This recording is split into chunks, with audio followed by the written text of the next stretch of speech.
What's up guys, welcome back. This is Anime Crossover. You'll be watching What If Naruto Was the Emperor of Elements, in the Avatar Part 13. Now, let's begin. Naruto's POV. Roku. Island 43. The presence of our green hot air balloons clearly indicated the factions that had entered the conflict. Due to the information provided by Juan, we needed to promptly adjust our plans. 7 balloons have now departed for Waterfall Island to support the order, while only 3 air transports remain with me. The initial strategy involved deploying bombs and withdrawing. However, in light of the spirit's interference, it is more prudent to expedite this process to enable Ozai's forces to assist in the primary conflict. Instruct one of them to engage the shoreline where the trebuchets are concentrated. I commanded the strong wind. The second one releases a small payload onto that battleship. I indicated the largest vessel, which was now colliding with cruisers and frigates effortlessly. Our group will proceed to the main temple of the sages. Our arrival was slightly delayed due to adverse weather conditions.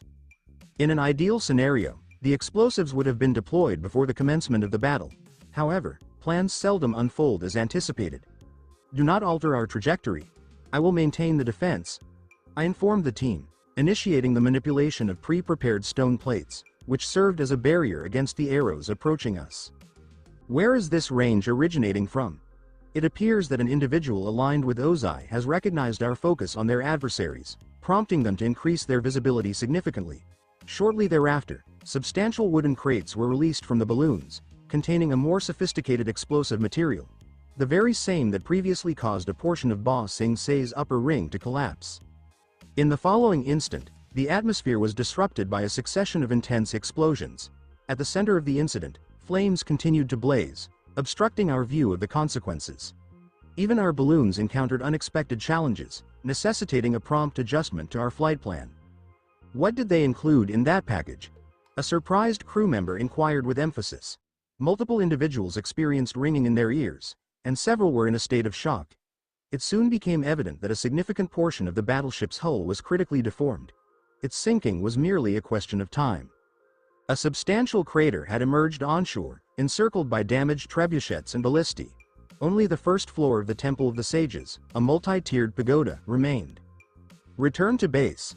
I commanded, already ascending over the railings, prepared to leap down. No, the waves remain insufficient. We must exercise patience. I resolved to make my descent more productive. Why not incorporate an earthbending impulse to enhance the impact of landing? The island appears sufficiently large. It is unlikely to break, most likely. There it is. I experienced a notably intense wave. A swift descent, and my body made contact with the ground. Within a radius of 100 meters, the ground fractured, creating significant fissures. The remnants of the formerly Grand Temple, where I arrived, were entirely obliterated. The bombs that were dropped had already claimed numerous lives, including those of the sages. I concluded the engagement with those who were already injured, ensuring they had no opportunity to utilize Kai for recovery. An earthbender is present. Amidst the dust and smoke, the faint cries of the sage's people could be heard. He is currently at the temple. We require additional support. There is no need for you to come. I will locate you myself. I contributed. Despite the circumstances, I experienced a sense of well-being. It was an appropriate moment to implement new techniques in a practical setting. After all, sparring differs significantly. Utilizing full strength poses considerable risks. He has arrived. A firebender approached me with urgency. Before the moment he could harness fire, his impaled form was elevated above the ground, held aloft by a pointed stone pike. The soldiers accompanying him were weighed down by their own armor. Common fighters unexpectedly found themselves as casualties of their own lethal armaments. Metal bending eliminated any possibility of resistance from them. I propose we implement that technique, I stated. In the following instant, the armor bestowed upon me by Bumi transformed into a crimson hue, and a potent metallic scent filled the air.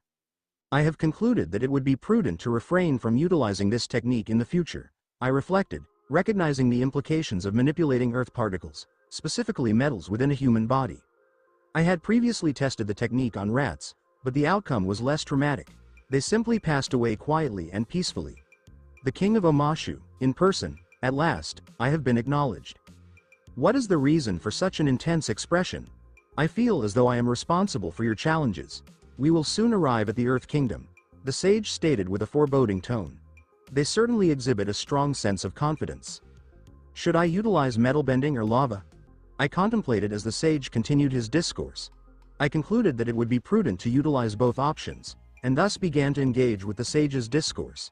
He probably holds a junior position, articulating his thoughts eloquently and extensively, indicating that he has not yet fully absorbed the nuances of chi energy. Your demise will enable me to ascend to the ranks of the senior sages.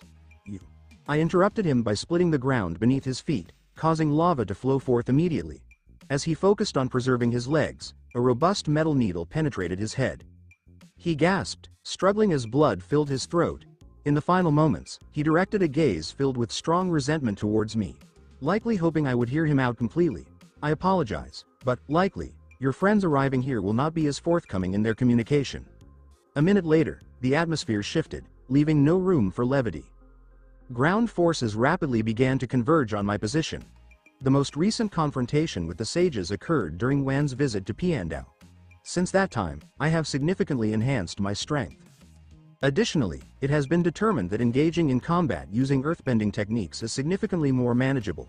The sages' formidable fire attacks were rendered ineffective as thick stone plates obstructed their progress. Despite the sages being infused with dark energy and exhibiting enhanced physical attributes, they remained unable to match the reaction speed necessary to follow the trajectory of my slender metal needles, which swiftly penetrated their heads in an instant. Continue the assault without interruption. Another command yielded no results. After descending underground, I emerged in a different location, initiating another phase of our game. Eventually, I observed a reduction in the pressure. Ozai's forces secured victory in the naval engagement and commenced their landing operations, effectively diverting a portion of the opposing forces towards them. It appears that this is the conclusion, I remarked with a sigh, lowering myself to the ground. The remaining elements could be efficiently addressed by others. Who are you?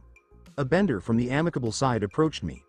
His voice, akin to the flame in his hand, quivered distinctly, indicating his apprehension. Ultimately, numerous individuals had witnessed my formidable skills. The king of Omashu, I indicated my armor, where the emblem of the city-state was partially worn away. In summary, numerous new cracks and chips were observed. It would be advisable to proceed to Crescent Island promptly, as the temperatures have significantly increased there. Kenzo. Where are you? Spirits take you. A Dragonhawk has arrived. We are instructed to proceed to the main temple without delay. My conversation partner was momentarily distracted by a new voice. As they were occupied, I decided to depart promptly. I prefer not to take up their valuable time with explanations. With a subtle sound, my form integrated with Naruto, whose vessel was already approaching Wan. I am unable to demonstrate my full capabilities in this battle, as I have exhausted all my energy. The optimal course of action at this time is to focus on regaining my strength. 1. Crescent Island. The battlefield had descended into utter chaos. The spirits summoned by the sages appeared to be beyond their complete control, resulting in some attacking indiscriminately. Poor little Fire found himself besieged by a multitude of dark water spirits, whose overwhelming presence offered him no relief. The soldiers of the Fire Nation's army, seasoned by human conflicts, were ill-equipped for engagement with spirits.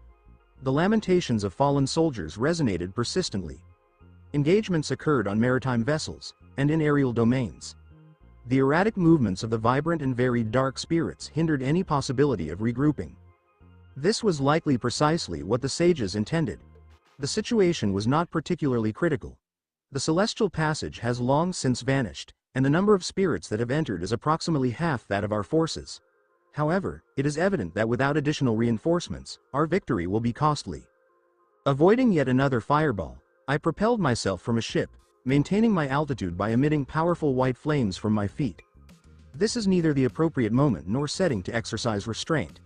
And you too, I had not yet celebrated my capacity to engage them from the air when a group of 8 sages pursued me, demonstrating impressive flying skills.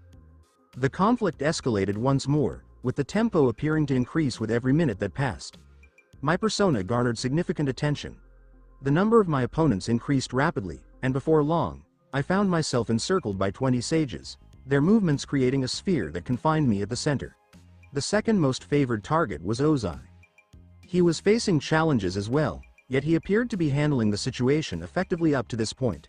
Upon observing him intently, I recognized that his life force was artificially enhanced, amplifying his energy to a level that the locals would describe as 100 suns, in more straightforward terms, exceptionally powerful. A unique method. Essentially, he has reached a point where he has nothing to lose, so why not exchange years of his life for remarkable power? The determined Ozai soon ascended into the air as well, matching the intensity of the attackers. Regardless of my efforts to escape the sphere, they promptly pursued me. I had to navigate a series of alternating attacks, including lightning strikes, streams of fire, fireballs, and various other assaults that yielded no positive outcomes. This is going to be painful. They finally apprehended me. Half of my body was ensnared in a torrent of black flame. I experienced an overwhelming sensation as an unfamiliar, dense energy attempted to encroach upon my own, gradually approaching its origin. My thoughts became unclear, hindering my ability to act logically. Despite experiencing significant discomfort, I discreetly placed my uninjured hand into a concealed pocket. Upon encountering a few firm objects, I exerted maximum pressure on one of them. At that moment, I experienced a surge of vitality from 150 of my sources. Under different circumstances, such an influx would have been remarkable, but this surge of energy was directed solely at combating the infection overtaking my body. Shortly, dark smoke emanated from my body, signifying my ongoing involvement in the conflict. That was the largest crystal. Why that particular one? Cease lamenting my fortune. I concentrated on the challenge at hand. Wan Shi Tong has recently uncovered an additional property of life energy. Experiments demonstrated that its repelling property is effective against Qi energy. However, a substantial quantity is required for successful outcomes. In a conflict involving Kai, one would require the life energy of the entire world, which is, understandably, unfeasible. At this moment, I am prepared to engage, and I have demonstrated this in practice. The sage's fire comprises merely a small fraction of authentic Qi energy. Secondly, dark energy does not integrate effectively with other elements, resulting in a greater loss of potential in their fire. Only 5 crystals remaining, I reflected. Hello, I am reaching out to you. Through the use of airbending, I can provide myself with discreet support, particularly considering the limited time available for exploration at this moment. Waterfall Island. The impactful and powerful gift provided by the Earth Kingdom's air forces significantly motivated the diverse troops. Please refrain from targeting the sea creatures. They are our allies, Piandao exclaimed, observing the magnificent beings joining the fray. From the very beginning, their bombardments initiated significant damage. Water and ice assaults incapacitated ship cannons, while their forces contorted cruisers, either overturning them or pulling them beneath the surface. It appears that Arrow is enjoying himself, the esteemed swordsman remarked, observing the Dragon of the West demonstrate the prowess that earned him the distinction of being one of the century's most formidable benders. Launch me ashore, he exclaimed, seated on a projectile nest. In silence, his body was propelled toward the shore, where Piandao arrived securely. This maneuver would have resulted in negative consequences had he not utilized life energy. 5 strikes, he murmured before vanishing from his original position, only to materialize 10 meters ahead. Behind him stood 5 immobile warriors, from whose bodies blood began to flow. His comprehension of life energy had continued to evolve. Through extensive and rigorous training, he had successfully enhanced his techniques. Each swing of his sword resulted in no survivors. Only the sages possessed the capability to halt his rapid succession of eliminations. At last, an individual of greater intrigue, his weathered visage maintained a composed demeanor. He gestured invitingly, adopting a confident stance. The circumstances at this location were highly advantageous. The 7 air balloons were instrumental, as their bombs caused significant and irreversible damage to the adversary. Crescent Island. How many do you possess? The firebender inquired with enthusiasm. He donned segmented armor that enabled him to preserve his agility. Shortly before, his signature maneuver, Dragon's Tail, had effectively eliminated numerous tenacious dark spirits. 17. The other bender responded succinctly, ensuring his comrade's protection. 2 more than I. The first bender remarked in astonishment, narrowly avoiding a sting from a large, purple bee-like creature. However, the more reserved warrior responded promptly, unleashing a fireball at the spirit. 18, he added, his voice conveying a nuanced, nearly undetectable smirk. Do not become overly confident. I will be closing the gap shortly, the first bender remarked, turning away. Shortly thereafter, a blazing projectile ascended into the sky, resulting in a significant explosion upon its impact with the water. Do they have the capacity to launch trebuchets at us? Many inquired. To the best of their knowledge, almost all the vessels were involved in active combat operations. It may be appropriate for them to express gratitude to the spirits for the disorder. Moments later, a figure surfaced from the water. None other than Van, entirely unclothed.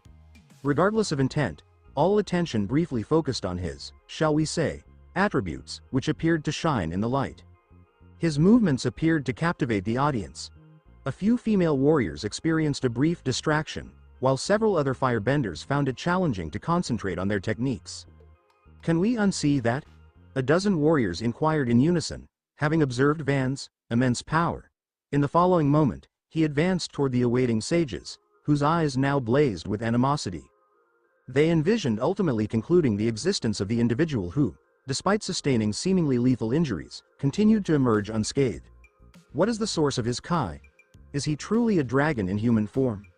Several warriors expressed their disbelief as additional sages gathered around Van. However, their numbers and strategies did not achieve the desired outcome. With agility and precision, Van skillfully maneuvered to avoid their relentless assaults. From time to time, he eliminated an adversary, yet new challengers emerged to take their place. At this point, the majority of spirits had been vanquished, yet the conflict continued unabated. The sages demonstrated exceptional skill, undeterred by distractions. Even with fewer members, their bold attacks yielded unexpectedly effective results. Could you please explain the current weather conditions? What is causing this heavy rainfall? Why are my wounds healing? Murmured perplexed soldiers as their injuries disappeared. They gazed upward, yet the sky was devoid of clouds. The unusual rain appeared to emanate just meters above them, with droplets emitting a faint green glow. A ship is approaching from behind. A keen-eyed young man exclaimed. Do not touch them, the admiral commanded. They're allies, he remarked with a tone that indicated his disdain for their position. Had it not been for the Fire Lord's stringent directives, a few waterbenders would have faced dire consequences. Shortly thereafter, the traditional warship of the Water Tribe came into view for all to see. A group of fire warriors regarded the ship with disdain. From their perspective, the Water Tribe did not assist. What actions could rats, having remained hidden in the snow for a century, possibly undertake? Good day, gentlemen, a white-haired boy greeted with a playful wave, appearing unaware of their unfriendly gazes. I will attend to the most critically injured at this moment. There is no need to be concerned about my water, he stated with a more solemn tone, as he manipulated the ocean water around him. Soon, fluid tendrils emerged from his body, advancing towards the soldiers. Repeat that action, and you will continue to suffer the consequences. The white-haired boy declared to the warrior who incinerated a tendril with flames. Shortly thereafter, the soldiers, still harboring doubts, observed their comrades ascend swiftly. A significant number, if not all, softened their gaze. While it may not have been complete acceptance of the Water Tribe, there was a recognition that this waterbender possesses an appealing appearance. Please hold on a moment longer. Additional ships are on their way, the healer urged, providing them with renewed strength. 1. Consistent location, consistent timing. This situation is becoming frustrating. I would appreciate your assistance at this time, I reflected, regretting my previous decisions. The opportunity to restore relations between the Fire Nation and the Water Tribe was ideal. I could not afford to let it pass by. With a subtle push against the air, I evaded a strike of black lightning. The primary objective of the Vatru minions appeared to be my elimination, as I was an obstacle to their plans. Consequently, almost all the senior sages and several juniors gathered around me. They were prepared to undermine me, yet resorted to various strategies, eager to remove me from the equation. They were achieving their goal. My crystal pouch was devoid of contents. It is becoming more manageable. I exhaled deeply as numerous ice spears descended upon the nearby benders. Naruto demonstrated full commitment, utilizing his techniques to encompass vast areas. With a white fire sword in hand, he methodically eliminated the weakest sages. Fortunately, ample time was available to evaluate the capabilities of each sage. Our collaboration with Naruto would have prompted numerous inquiries at any other time. Our actions were impeccably coordinated, demonstrating a profound understanding of one another, with our skills and techniques enhancing each other seamlessly. Fire Lord Ozai requires assistance, someone exclaimed, directing our attention to Ozai, engaged in combat in the sky. Assistance is no longer feasible for him. Ozai's body was sustained solely by determination. His vitality was on the verge of diminishing. He continued to confront the sages, his teeth gritted, hair turned gray, and body showing signs of age, enduring the pain of his deteriorating form with evident resolve. "Juan," Ozai murmured, his voice probably only perceptible to me as I focused on my Kai abilities. His wrinkled face retained a stone-like quality, yet his eyes, they expressed a multitude of emotions that were difficult for me to interpret. However, I comprehended the most significant aspect. He was requesting that I complete what he had initiated. Fire Lord. Many observed as his body descended effortlessly into the water. In an instant, damp hands grasped him. Shortly thereafter, Ozai's body was positioned on a vessel, encircled by crew members. His death created significant repercussions that jeopardized the equilibrium of the battle. A sudden flash of lightning concluded the turmoil, momentarily impairing the vision of numerous individuals. A substantial surge of electrical energy emanated from Wan's body, extending upward toward the sky. The sound accompanying the technique was harsh and unpleasant to everyone's ears. Remain focused. Fire Lord Ozai has commanded us to complete this mission. Wan's voice, powerful and commanding, resonated with every fighter on the battlefield. It seems that Wan's remarks had a constructive impact, as the soldiers ceased making errors and engaged in combat with greater seriousness. However, when thousands of lives were at stake, how much more critical could the situation become? Additional forces from the other two islands promptly arrived to engage in the conflict. The scales, already positioned in our favor, shifted even more significantly. In every category, armaments, elemental manipulators, combatants, vessels, we surpassed their numbers. However, I did not exhibit complacency. I was well acquainted with the sages. They had anticipated this outcome, indicating that another surprise was in store for us. My intuition was clear and undeniable. Observe our strength. As expected, when faced with defeat, deliver a dramatic line and execute an impressive maneuver from the sacrificial yet impactful repertoire. This evokes memories of the Ranger battles. It likely unfolded similarly. The protagonists in vibrant spandex confronted the antagonists, who subsequently delivered an uplifting yet cliched monologue while increasing in stature. Ultimately, the unified Rangers, now transformed into a Megazord, triumphed over the villains once more, suggesting that size was not a determining factor. The cycle continued for 2 to 3 decades. With a sense of disbelief, I set aside the vibrant, ongoing Ranger battles and redirected my attention to the present moment. The remaining sages aligned themselves with the individual who had just articulated the quintessential villainous statement. Subsequently, an anomaly unprecedented in this universe commenced. The bodies of the sages underwent a literal merging, accompanied by unsettling sounds of flesh tearing and bones snapping. However, my focus was primarily on the developments occurring internally. The energy sources converged, resulting in a significant loss of power while simultaneously enhancing both quality and quantity. Attack. Don't give them time. The quantity of arrows, tactics, and projectiles was immeasurable. Keep going.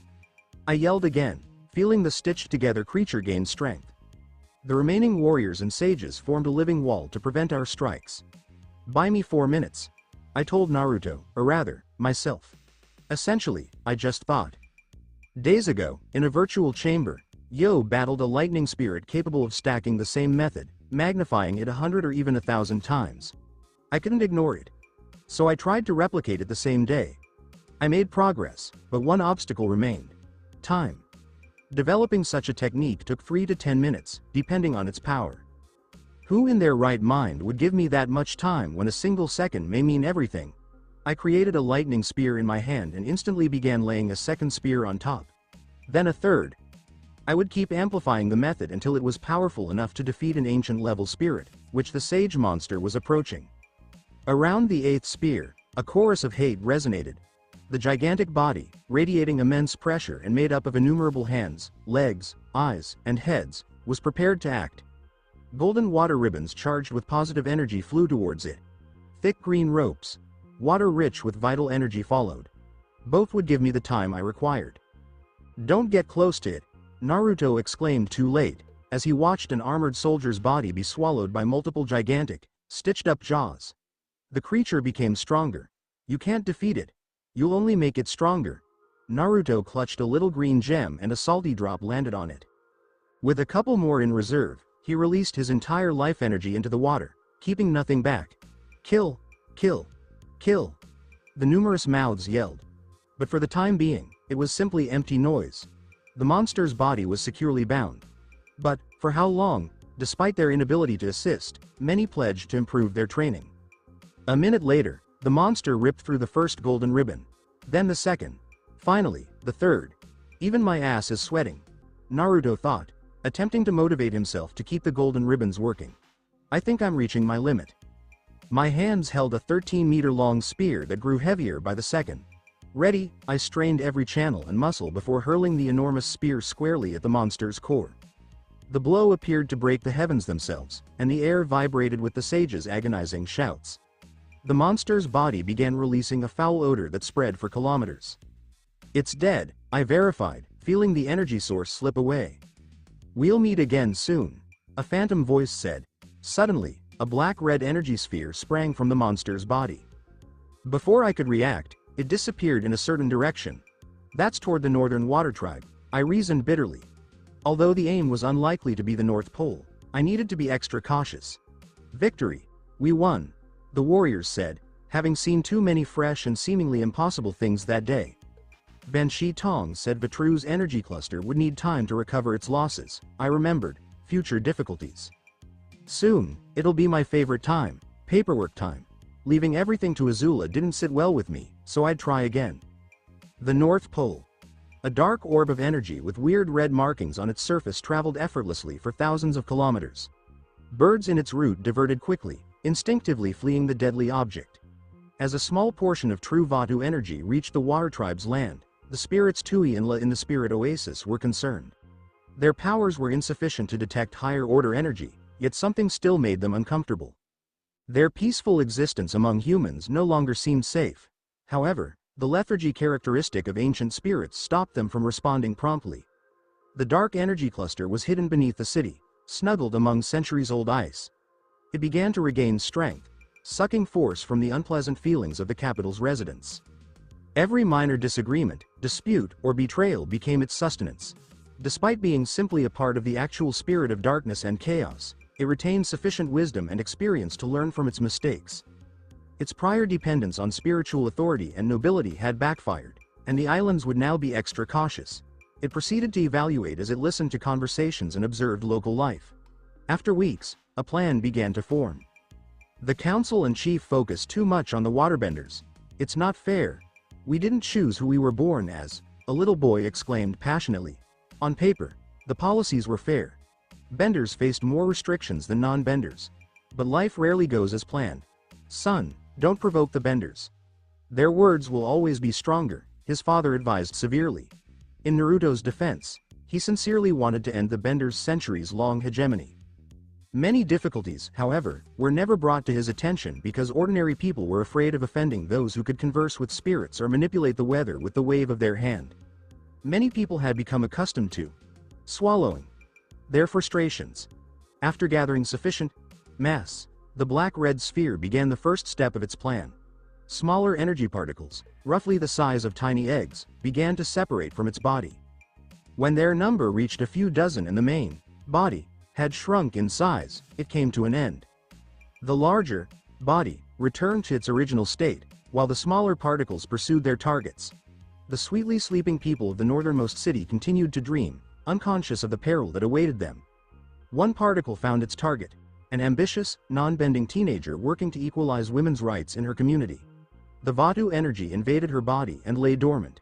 Several more outstanding young men and women unintentionally become carriers of black energy. The same thing happened on the Fire Nation Islands and in the Earth Kingdom. In one instance, dozens of young people changed sides. This time, the Vatu energy responded differently. It did not force them to change their minds. Instead, it instilled a second, sleeping personality within them. One completely devoted to Vatu.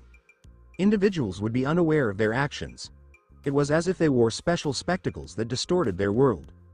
The primary energy particle had long since found its host, a 13-year-old child plagued by numerous calamities. He tossed restlessly in bed, making an ideal target. The youngster was highly gifted, but no one, including himself, understood it. Typically, a person's Kai increases in proportion to their bending channels, allowing benders to employ their skills without risk. However, the boy's Kai was exceptionally large and already packed with high-quality water energy. His channels had not yet developed the flexibility and depth to handle it, thus a protection mechanism was activated, preventing his awakening. Slightly earlier. Yakin. The incident occurred at a recently opened school. Homeschooling had previously been the norm, but due to population expansion and a dearth of skilled teachers, general educational institutions began to emerge. Incoming students were placed into classes based on several assessments, with the most gifted and industrious receiving precedence. The top classes, intended for true talents, were often made up of privileged students, the offspring of advisors, masters, and other significant persons. The test's fairness was unquestionable, but not everyone could afford a good preschool education. "Our class doesn't need trash like you," a gorgeous boy exclaimed fiercely. "Right, guys?" His entourage agreed quickly. "You'll never become a waterbender. You should leave the class ASAP." Everyone in his class had already awakened to waterbending, leaving him as the solitary non-bender. Only his superior brain rescued him, getting him the highest grades each time. "Just ignore them," Yakin said to himself, like a mantra. The new bruises on his body served as an additional incentive to remain silent. "Look at this pre-handwriting, just like a girl's," the local, Alpha, said, his words greeted by laughing from his lackeys. "This won't do," he shook his head, still holding Yakin's notebook. "Start over. It'll be a lesson for you," he remarked, holding a small ice knife in his fingers and quickly slicing the notebook. "What are you doing?" Yakin couldn't help but try to stop the destruction. But the other boy's grasp was too tight, and Yakin's hands were ruthlessly slashed by the knife. "Are you getting brave again?" the boy threatened, returning the blood-stained notebook to its owner. "I can remind you of your place." Yakin maintained a nasty stare rather than exacerbating the argument. "Oh, I'm so scared. Look, little Yakin's so fierce, my hand's even shaking," the kid quipped. "New notebooks won't be issued until next school year." Yakin thought bitterly, looking at the two halves of the prized tribal object. "Come on, you'll buy a new one," the ringleader replied, smirking. "Oh, I forgot. You can't afford it, though. You're smart, you can manage without notes," he continued, realizing his typical tactics were not effective. He turned aside out of boredom. "All right, let's go to the other building. The girls are there. Ayumi's probably missing me already." Yakin recalls how everyone flocked to him when he received the highest score on the entrance exam. According to rumors, Chief Naruto developed the examinations to demonstrate their complexity. However, as time passed, the teenagers reawakened their waterbending abilities. Within a year, any pretense of politeness had evaporated, replaced by schadenfreude. The most promising child proved to be a non-bender. Their accumulating envy and jealousy quickly triggered additional bad emotions. Yakin had bad thoughts all day. He was desperate to beat up his tormentors. His undeveloped psyche was unprepared to take such treatment. Even the teachers, who had formerly fawned over him, now barely noticed him. "Yakin, there's soup on the table. Come eat," his old grandmother, the only remaining family member, shouted out as he returned home. "I'm not hungry, Gran," he exclaimed before entering his modest room. He dropped into the bed after dropping his suitcase on the floor, continuing to fantasize about how he'd deal with his adversaries if he had the ability. Perhaps it was this thinking that drew the main Vatu energy particle towards him. An hour later, his psychologically fatigued body went to sleep. He had hardly moved from REM sleep to deep sleep when the dark sphere emerged near his head. After a brief observation, it began to integrate with the boy's body.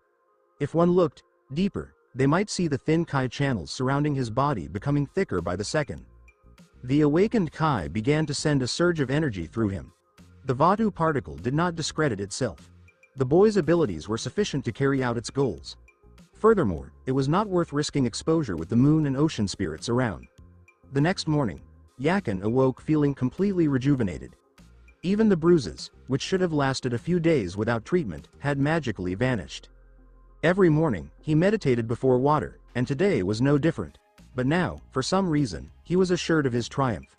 Yes, he said, unable to control his pleasure as all of the water in the basin rose into the air.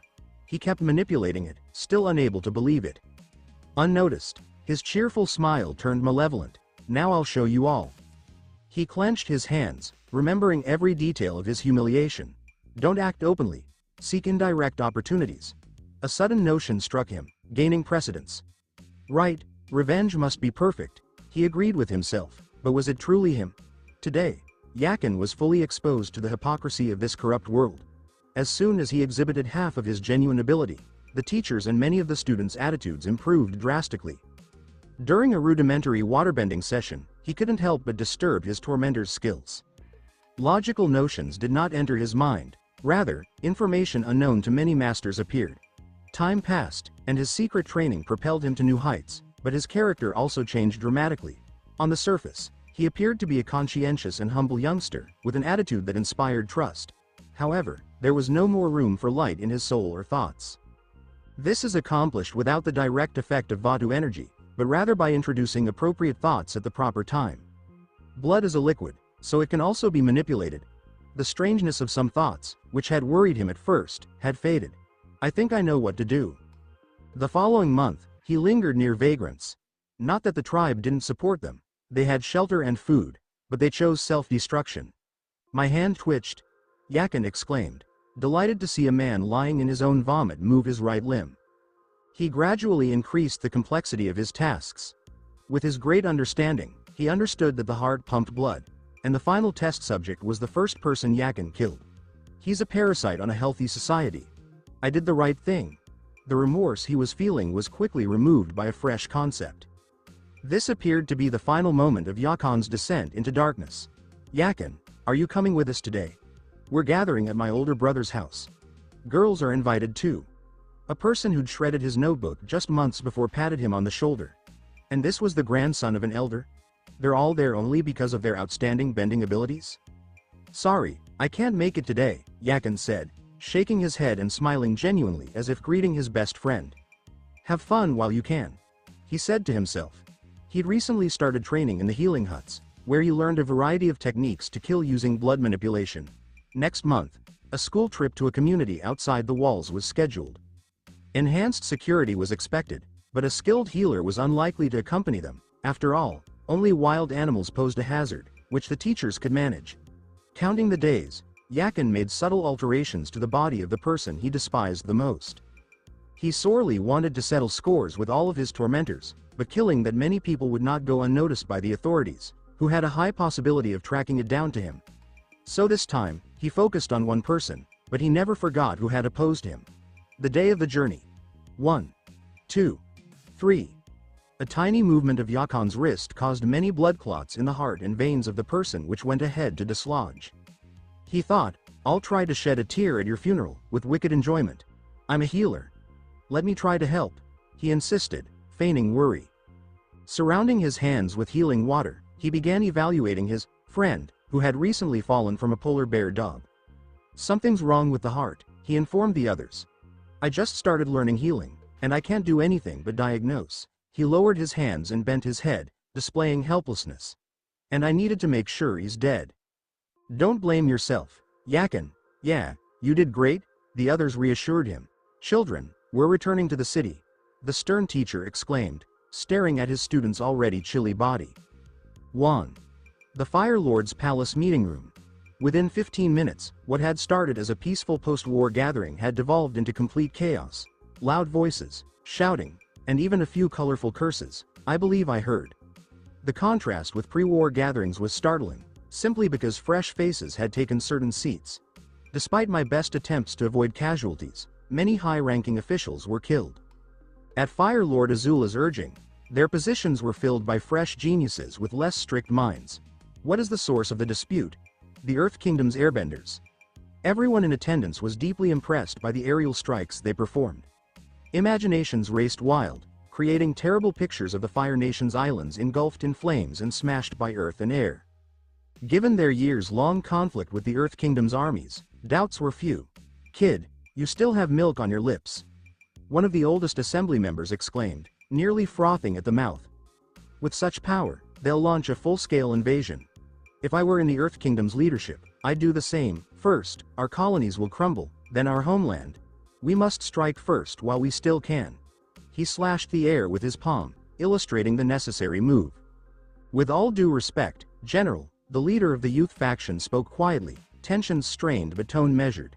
Despite lacking the authority for sharper words, he was, to my knowledge, the top military academy graduate in a decade and the author of a book describing his vision for the country's future. He had every right to be here. Despite our strained relations, the new Earth King showed generosity by sending his airbenders to assist us. We must accept that our people's hegemony is no longer in question. It's history. Many disliked his blunt words, but they couldn't deny his logic. Continue, I said, my voice carrying like a command. My proven power against the sages had increased my influence to its apex. Despite our advanced technology and rich culture, the Fire Nation still valued the cult of power and Kai mastery. Yes, he nodded to me. We must face reality and save as many colonies as possible. Let us not forget where the majority of our island's resources come from. As he spoke, I turned to Azula, who propped her head on her hand and stared intently at a spot on the wall, her golden eyes piercing. If I hadn't known her well, I'd have assumed she was deep in thought, but she was clearly bored. We'd already discussed our next steps, but the assembly was called in case anyone had any valuable insights. Azula's close friend and part of her entourage, hid her disinterest by obsessively tending to her nails. She lacked the necessary qualifications for independent high-circle entry. Tai Li, a colorful character, fell asleep during the participant roll call and slept soundly despite the noise. When will we be able to develop our own airships? Azula questioned the Minister of Innovation. I can't say for sure, the man said helplessly, widening his hands. We're still interviewing witnesses to better understand the airship's design. Replication is doubtful, thus we'll have to invent it ourselves. The Fire Nation is vulnerable, Azula declared. So, we're moving toward alliances with other nations, she added, measuring reactions to identify supporters and opponents. We'll discuss the rest at the next meeting, she dismissed the assembly. I need to blow off steam, Azula told me. Let's spar. No problem, I nodded, recalling her anxiety since the morning. She was overburdened with too many tasks, and even with my assistance, there was still much to be done. The combat was ferocious. Azula's methods revealed her inner agony, and her contradictory glances at me screamed volumes. Her vitality was depleted in minutes. Is there something wrong, Azula? I inquired carefully. You know I'm always available to assist. You definitely can't, she said, turning away. Juan, do you have anyone you love? She asked quickly, confronting me. I love a lot of people. The conversation was going off track. I started to list names. You, Zuko, Ursa, Mai. She said, I'm not a little girl anymore, Juan. She shook her head and said, I see something's going on between you and Mother. And it's been going on behind Father's back. I started to say, Azula, but she stopped me with a wave of her hand. Give me time to think about this. The fight actually helped, she said with a smile that didn't work. After that, she didn't make it plain that she was far away, but it was clear that her mind was elsewhere. She still cared for Ursa and their relationship, thus her feelings hadn't altered much. Ursa tried to make things better since she felt bad. At one point, she thought Azula's sentiments were just admiration for her teacher and would go away. I had also known and seen that Azula cared for me, but I had put off having an honest talk for a long time. Ursa had been back in touch with Azula in the last few days. She stated she was making up for lost time when I asked. I didn't use my Kai powers to listen in on their talks. Azula was no longer so burdened, and that was enough. The world went on even though we had our own problems. The island started focused propaganda initiatives to promote friendship amongst nations. People might think that an absolute monarchy gives one person too much authority, yet many residents still believed in their country's uniqueness and would cause trouble. It was important to get people ready for 100 years of unity. The Earth Kingdom and the Northern Water Tribe also started doing similar things. There would be official talks between the Fire Nation and the Earth Kingdom next month. Juan and I, Roku, had already worked things out unofficially. It seemed funny that we would represent both sides. Azula and Lao were practical and thought the same way. Azula knew that it was a bad idea to take on more than she needed to without my help. We would only battle for the oldest colonies where the Fire Nation's population was more than 40 to 50%. Several coastal cities might support the Fire Nation. Lao was also ready to give in. Cities like Yu Dao naturally thought of themselves as islands, which made them less loyal to the Earth Kingdom. A lot of people still remembered paying way too much for food. Giving up some land would stop fights that don't need to happen. Above all, the Fire Nation has to show that it is serious because it is the aggressor. What comes first? Bringing back POWs who are in prison to their own country. The groundwork for a future coalition would be laid down slowly but definitely. A national conference is expected to happen in 6 months to a year. I'd have to tell everyone to be friends and make peace. It's good because it's easier when you're in charge of all the countries. What bliss it is not to be watched. But those looks still made you feel bad, especially because you knew you were being watched but couldn't do anything about it. Today was just like yesterday and the day before. The morning and afternoon were taken up with state business. But all day long, I thought I had left the iron on. What's the problem? The mechanic's workshop had the world's first and only iron prototype. It almost caught fire, but Ren's responsible assistant rescued it. I had planned to take my time walking to the estate, but I sped up without realizing it. That hard to find iron kept bothering me. I was inside the mansion in a matter of minutes. The moment I walked in, I knew. A short run across the warm floor to the utility room. My hand quickly pulled a lever that was hidden. The stone slabs on the floor started to move, and before they were entirely open, a lot of heat came out. As I went down the steep stairs, I accidentally fell into the golden fire a few times. I thought, is there a fabric in this world that won't burn off every time and leave me naked? As my clothing burned up again. The iron itself soon materialized, with gorgeous golden scales, little horns, and a face that looked like it was about to attack. The intelligent, living eyes of the newborn fire breather looked at me with rage. I wanted to say, I've been feeding you for years. Is this how you thank me? Easy, it's me, I said as I got closer and let some neutral energy flow from my palms. It still interested her.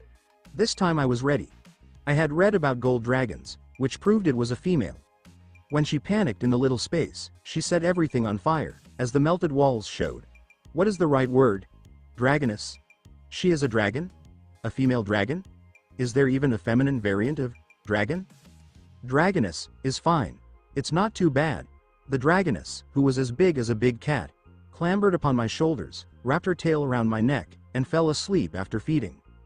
It was apparent that her temperament would be rougher than Unagi's kids. The way she was built was different from the dragons I'd seen here.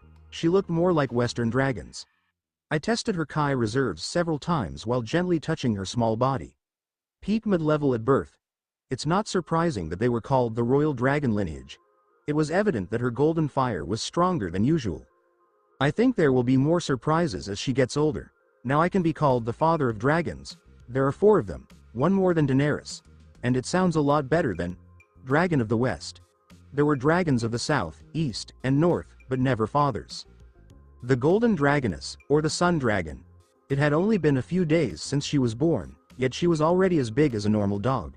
She felt her Kai getting stronger and more energetic as she sat in the sun that came through the window. She felt weaker at night. On the other hand, her father said, "Anya, stay here for a bit. I'll be right back." His mouth moved in a way that made sounds she couldn't comprehend. She gazed at him with a question in her eyes, then got into a more comfortable position and admired her gorgeous scales in the sunlight.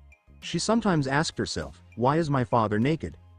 Do all firebenders lose their beautiful scales as they get older? She instantly followed her father when she saw him leaving. No, she wasn't scared to be alone. That's not how it was. She was just worried about her dad. Yes. She might not have even known that the basement where she was born would be in her thoughts for a long time. "So, you did decide to come with me after all?" she said to her parent, who was still puzzling but loved. "She's grown so much already," said another bald firebender who looked a little like her father. "Why did our ancestors kill such beautiful animals?" they asked as they looked at her physique in admiration. She liked getting attention. Let everyone keep being jealous of how beautiful she is. She kept basking in the praise by tilting her snout and making her motions smooth. She let out a little fire and felt the excitement surrounding her increase again. She had every right to be proud of it, as everyone else had boring, normal flames. Her father's fire was the only one that was stronger, but it wasn't as pretty as hers. The next day, they didn't go to the big building where a lot of non-benders lived. Instead, they went to the big water. She sensed something familiar as they got closer to the port. "Meet your distant relative, most likely very distant," her father remarked as usual. But seeing another firebender, even though it was a waterbender, made her change. Anya got the so-called blood memory. A little late. In the next second, the little dragoness's consciousness was filled with short clips, more like trailers, of her real parents and other direct ancestors. She could see and understand right away all the skills and tactics that her ancestors had. She still had to learn them, but she already had the knowledge of several generations in her head. This should make her future development much easier. "Are you okay?" I asked her, noticing that she was a bit out of it. The person softly patted her head. If not for him, I would have become a fossil long ago, she said, knowing that her parents' memories said her chances of being born were less than 1%. And it was because of him that she could now enjoy the light. Yes, he deserves to be my father, she said, quietly embracing her parents' love. She spotted a juvenile waterbender still standing politely when she looked at the water. She kept talking to the other bender, even though people were watching. Their chat sounded more like a talk between a monarch and a servant. There aren't many of us left. Anya groaned to herself. Organic. But what bizarre names her father gives them. He has 2 more sisters. Maybe those are the ones she feels coming from the north. He says he hasn't encountered any other firebenders, but she obviously feels 2 more close by. Okay. You can talk more tomorrow, her father Juan said as he clapped his hands. Come on, beauty, let's go home. Your favorite Komodo rhino meat is waiting for you, her stomach growled without her meaning to. He patted Organic on the snout and said, I'll bring you something in a few days. The food's already waiting, she said as she pulled on his pants and led him home. Okay, I'm coming, Van chuckled. Naruto. The moment when Vachu's energy entered Yakuan. I woke up with a start, breathing hard and fast. It seemed like someone or something had pushed me hard. What's wrong? Why did you wake up? Kaya inquired sleepily, since I had awakened her up by accident. I don't know, I said, taking another big breath. I kissed Kaya on the forehead and told her to go back to sleep. Stupid Vachu and his stupid fragment. I started cursing him in my head. He had to fly north, and now I don't know if he's here or somewhere else. The talk with Tui and Law's spirits didn't make things any better either. They don't feel like they're in any immediate danger right now, which is a good thing. But that didn't stop me from being 3 times as careful. Over the next few weeks, I looked at my surroundings and the people in authority in different ways. I relaxed a little when I didn't see anything related to dark energy and moved my Kai somewhere else. But I didn't forget who I was working with, so I stayed careful. Chief, there's a problem with the firebenders, one of my assistants said as they walked into the office. I can say with perfect clarity what happened. I rubbed my temples in frustration. When I got to the firebenders training base, which is like the Yuyan archers, my thoughts were confirmed. I sped up as I walked toward the healing wing. I knew it would be you, Korak, I said as I saw a man I had known since I was a child. His father, a master of waterbending, had a hard time with him because he was so rebellious and hard to deal with. It's important to remember that firebenders are not allowed to try new things. We only try to put their ideas into action when I'm there as a Kai specialist. Chief, please help me. He begged, pointing to his arms, which were now just hanging there. Well, see who wants to know now. Naruto.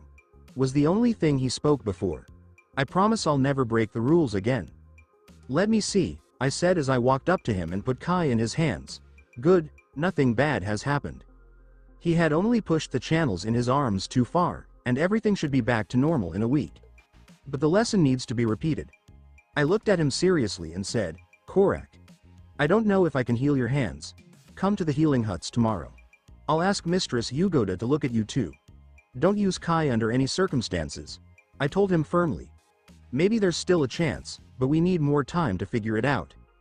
Okay, thanks, Chief. Korak thanked me cheerfully, though tears were already welling up in his eyes. Yes, he was the one who told everyone in the city that he was going to join the Firebenders Corps. 2 or 3 days of marinating, and then the chief will find some super rare herbs to help him recover. If I tell him nothing bad happened, he probably won't understand how dangerous his Kai experiments are. I changed my look a little bit and put on a headgear that hid my hair before I left the base. One more thing. My white eyebrows turned black a second later. Now it's time for an inspection. I adore going to different places and checking them out in different disguises.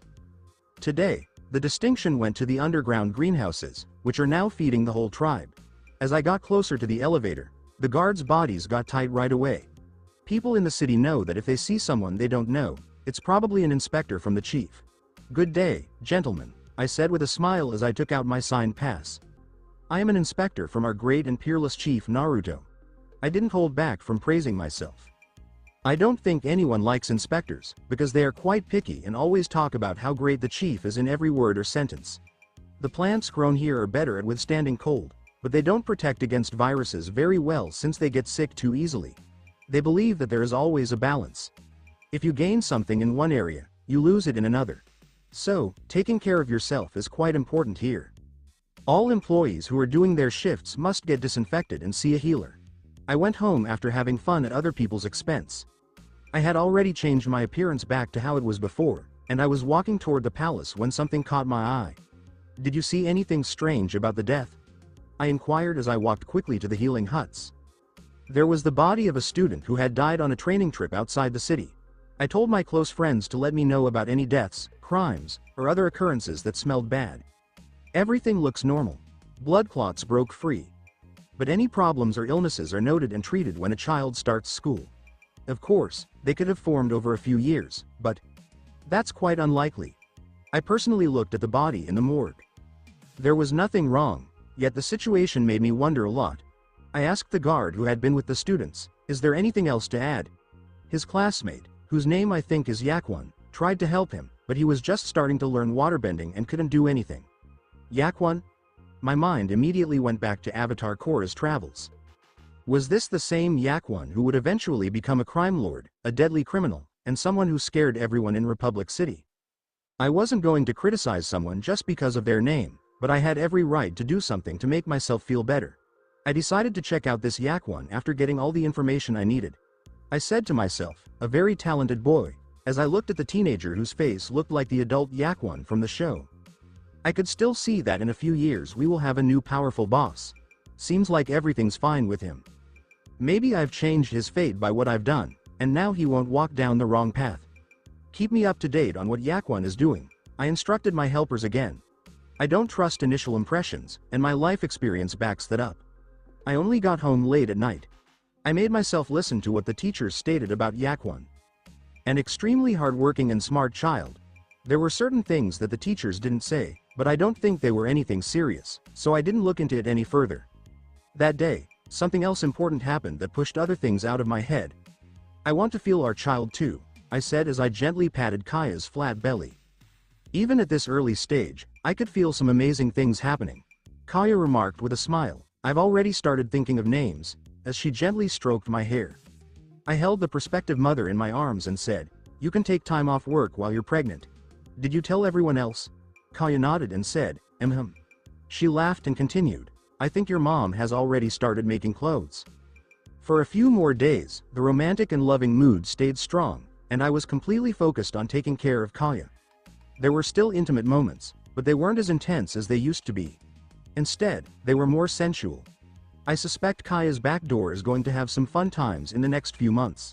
The Southern Water Tribe. Celine. Another day of mine took place on the site of what used to be the Southern Water Tribe's abandoned settlement. It wasn't as boring because Celine was here. The beautiful white snow that falls all year had already entirely covered the houses I had erected. One more contest. I urged my daughter, who is now older. She could easily be mistaken for a 13 or 14-year-old now. She stood up straight and reached my chest. No matter how much I wanted her to stay little, nature had other plans. Her average talent in all three areas and powerful Kai had recently changed her from a little, sweet dumpling into a charming young girl. She looked around and said, I think that's enough for today. There were ice and snow sculptures everywhere you looked. Everything was made without bending. It was entirely done with pure physical strength, except for a few cutting procedures that used an element. After all, the ice required something to break it. She turned her head away and murmured, Don't give me that look of pity. She looked at her naked white legs and said, You know I don't like it when my feet can't feel the ground. And anyway, I have lessons with Mom soon, she said, but she couldn't help but look at her father, who still acted like a battered puppy. Are you sure the Avatar will show up here? She said, wondering whether her father was waiting for nothing. 50% sure, I said, although my voice sounded more like 100. Celine didn't even bother to respond to what I said. I'll be back at the same time tomorrow, she added, taking out a faded scroll from her bag. Sweetie, maybe you could say something nice about me too. Dad wants a gift from Wan Shi Tong too, I murmured, looking at the scroll she was holding. I had seen it before. It was a chart of the most important places on Earth. Just point to where you want to go. Focus some Kai, and you'll be there in a few seconds. She shook her head and remarked, Uncle Owl said you should work on your skills and not be lazy. She loved her father very much, but what the spirit said was true. She wanted to help him with some of the work he had to do. She wanted him more after she saw him go through the painful Kai opening training. The sound of bones breaking still rang in her ears. She promised herself, I need to get a lot stronger too. Okay. Let's say goodbye then, I murmured, moving closer and expecting an embrace. How did I ever live without this green-haired beauty? I thought. See you tomorrow, she said quietly as she melted into my arms. I took a deep breath of her familiar smell and let go. She waved goodbye and then disappeared. With a sigh, I started to rebuild the settlement. The last time I talked to Sokka, it was evident that he was serious about reconstructing the Southern Water Tribe. Not many people wanted to leave the Northern Tribe now because the two poles were so different. Also, everything here would have to be created from the ground up. But I thought that volunteers would show up quickly. Young people's dreams, which older generations have kept down, could find an expression in forming a new fraternal nation with a lot of open positions. The village looked the same as it had 2 years ago after an hour. It was easy to clear away the extra snow, but it was harder to control the wind's strength so that buildings wouldn't get damaged. I didn't know what to do, so I walked in circles, leaving footprints in the snow. This useful activity made me think of something from my old life. When I was waiting for the bus in the winter, I used to pace around the stop to remain busy and warm. Something big is moving. I could feel a huge sea creature right under my feet. But I hadn't felt it at all until now. It seemed like a little, uneven hill or an odd mound. Could that be him? From the same location where the unusual sea creature had disappeared, an icy sphere started to ascend. Within, I distinctly sensed two vital energies. Gradually retreating, I observed the Avatar alongside his devoted aerial companion as they made their entrance. The fragile ice quickly fractured, permitting the sphere to emerge. It resembled the experience of viewing the inaugural episode of the series. Through the softly illuminated ice, I observed the outline of a teenager, accompanied by the imposing presence of a flying bison. A sudden gust of wind formed a small aperture in the sphere, allowing a surge of cold air to escape and causing the ice to fracture into two segments. A prominent beam of light ascended into the sky, reminiscent of the display in the show. Being in proximity to the epicenter, I experienced the energy profoundly. Rava's Kai matched that of Vatu, yet it lacked the same malevolent intent. Shortly, I encountered the character after whom the renowned show was titled. A young boy with a shaved head, attired in traditional air nomad clothing, rested beside his companion. All uncertainties I had dissipated, the unique arrow on his head and his features were undeniably Aang's. While he remained unconscious, I opted to conduct an examination. With a careful touch, I placed my hand on his chest to assess his Kai. The initial observation I made was his proficiently developed channels for all four elements.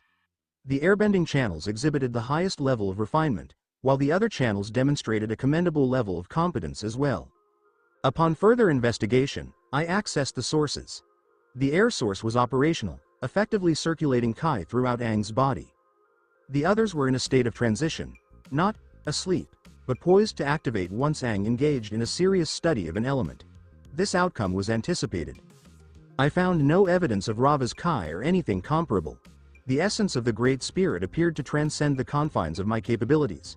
However, the recent energy pillar has validated Rava's presence. Aang gradually started to awaken. He opened his eyes, blinking. His distracted gaze lingered on my face. I would like to inquire about something, he stated softly. Was he planning to extend an invitation for me to participate in riding penguins as depicted in the show? I invite you to approach, he continued. I am attentive, I responded, although I was already aware of his forthcoming inquiry. Would you like to ride a penguin? He inquired, his energy renewed, no longer pretending to be weak. Perhaps at a later time, I remarked, observing Aang as he gracefully leapt into the air and landed on his feet. Could you please clarify my location? I believe this is the southern pole. Is that correct? He inquired with curiosity. His exploration was momentarily disrupted by Appa's awakening. Observing the heartfelt reunion of the two friends, I experienced a sense of envy. I also desired a flying bison. What type of airbender would I be without a flying creature? That's a sharp recollection. I tapped my forehead thoughtfully. It is remarkable to recall the surviving bison that established themselves on an island, which would later become the residence of Tenzin, one of Aang's sons. A herd of wild flying bison was reported to exist in the vicinity, although I had not observed them on the mainland. It is possible that they were concealed on an island as well. Allow me to introduce myself. I am Aang, and this is Appa, my flying bison. I considered adding a humorous remark in the style of Sokka, and this is Katara, my flying sister. Unfortunately, the circumstances did not permit such levity. Are you an airbender, correct? I inquired with clarity. His aerial maneuvers clearly demonstrated his skill. Indeed, he acknowledged with a smile. You are likely familiar with the Avatar, correct? I continued, observing his response. I was interested in his response. I was acquainted with other monks who knew the Avatar, he stated, consistently averting my gaze. Aang did not excel in the art of deception. Understood, I acknowledged with a composed demeanor, intentionally overlooking his sigh of relief and the gesture of wiping away imaginary sweat from his brow. I am also an airbender, I stated, forming a small air sphere in my hand as evidence. You are? Aang swiftly approached, seamlessly navigating through the air resistance. He appeared completely unfazed. It is clear why he achieved mastery in his field. He thoughtfully rubbed his chin, examining my face and attire. You resemble an air nomad quite a bit. Are you affiliated with the Northern Air Temple? I haven't encountered you at the Southern one. I assure you, I am familiar with everyone there, he stated confidently, patting his chest. That is a fair assessment, I acknowledged with a slight nod. I am not prepared to disclose the events of the past years at this time, particularly regarding the unfortunate circumstances surrounding his loved ones. He managed to cultivate an atmosphere of kindness around him. While I couldn't fully define his character at that moment, my initial impression was that this Aang resembled the one from the show, cheerful, somewhat naive, and seemingly unready for the responsibilities of the Avatar. It was anticipated. The upbringing in the temple was nurturing, nearly protective. May I ask why you haven't opted for a shaved head? He inquired, gliding his hand over his smooth, polished scalp. Where is your flying bison? Your attire appears to have changed, he remarked as he gestured towards my pants. I prefer your approach. I will inform Gyatso to advocate for this idea in the council. I managed to offer a strained smile. You expressed interest in riding penguins, correct? Let's proceed. I am aware of an excellent location. I considered it prudent to divert his attention for the time being. May I ride Appa? I inquired, gently stroking his fur. Appa almost made contact with me using his large tongue. He has a fondness for you, Aang chuckled, nestling into Appa's fur. Join us, and we will soar with the breeze, he announced, signaling towards the sky. We did not precisely align with the prevailing circumstances. Appa was in the process of recovering from his prolonged slumber in the ice that lasted for a century. Technically, Aang should be in a challenging condition as well, but we can credit this to Rava's immense Kai. Ultimately, Vatu's dark Kai has demonstrated its extensive potential. What could a similarly powerful light Kai achieve? Aang dedicated an entire hour to engaging with the penguins in a manner that took advantage of their situation. The penguins certainly had their fill. Fish captured through airbending functioned as a form of admission. Observe the buildings in the distance. Let us proceed there with urgency. He sprinted toward the village, leaving minimal traces in the snow. Aang observed the diverse architectural styles of the houses with keen interest. He refrained from entering any of the homes, as they belonged to strangers. However, he did observe through the windows on multiple occasions. These houses are truly stunning. I am curious about their builders. It was pleasing to receive such compliments. My esteemed colleague constructed all of this. He is an exceptional waterbender. One might even consider him the strongest. How delightful it is to subtly acknowledge my own contributions, particularly when my audience is fully engaged with my every word. What accounts for the lack of activity in this area? We have not encountered any individuals thus far. An external factor compelled the villagers to vacate their residences, I responded, preparing myself for a challenging discussion. Aang, you are the Avatar, I asserted with certainty, not inquiring. He gestured emphatically, shaking his head in strong disagreement. It is not possible to deceive me, I stated, shaking my head. Very well, I am the Avatar, he conceded, taking a seat on the doorstep of one of the houses. Please proceed with your reprimand. I acknowledge my mistake in leaving the temple. You were likely assigned to retrieve me, correct? Aang, I continued, although it proved to be more challenging than I anticipated. We are the final airbenders, I stated, observing the Avatar's skeptical expression. You have been in a state of suspended animation for a century. In that period, the Fire Nation initiated a conflict with the world. Subsequently, the air nomads faced complete annihilation. Why are you expressing such negative sentiments? Aang inquired, visibly distressed, interrupting me. That is not amusing, you realize. He covered his ears and began to hum, indicating his unwillingness to listen. I am not joking, I stated. It is possible that he perceived the seriousness in my tone, as he abruptly became quiet, grasping his head. "Are you perhaps still joking?" Aang inquired, his eyes filled with hope, reflecting a tumult of emotions. I maintained eye contact and subtly shook my head in response. "Observe me. I do not resemble a 112-year-old individual. The ice has halted all physiological processes in your body, resulting in a lack of aging." Aang fell silent once more and began to pace thoughtfully. His swiftly evolving expression indicated that he was navigating through all the stages of accepting reality. "I find it difficult to accept your claims, yet there is an undeniable intuition within me that suggests your statements hold validity," he articulated after a brief pause. "I take full responsibility for the situation. Had I chosen to remain with Gyatso and proceeded to the Eastern Air Temple, the outcome may have been different. The Fire Nation would have continued regardless. There's no need for self-blame." I moved closer, resting my hand on his smooth head. "Is the polishing process conducted in the temples?" I wished to witness everything firsthand. He steadied himself, clinging to the slim possibility that a loved one might still be alive. This was merely a strategy to encourage his return. Poor kid. I refrained from attempting to dissuade him. It may be more beneficial for him to observe everything firsthand. "I share your sentiment. If we find ourselves facing another storm, we will endure it together. This should enhance the experience." Upon hearing the jest, Aang attempted to smile, but it was evident that my words had resonated with him. Patola Mountains. "Hello, Aang." Approximately 1 hour had elapsed since the commencement of our flight. Appa, now fully energized, demonstrated his exceptional skills in the skies. Observing the seemingly rough and straightforward movements of the bison, I gained insight into the cultivators who develop their own formidable techniques by studying the flight of a divine Qilin.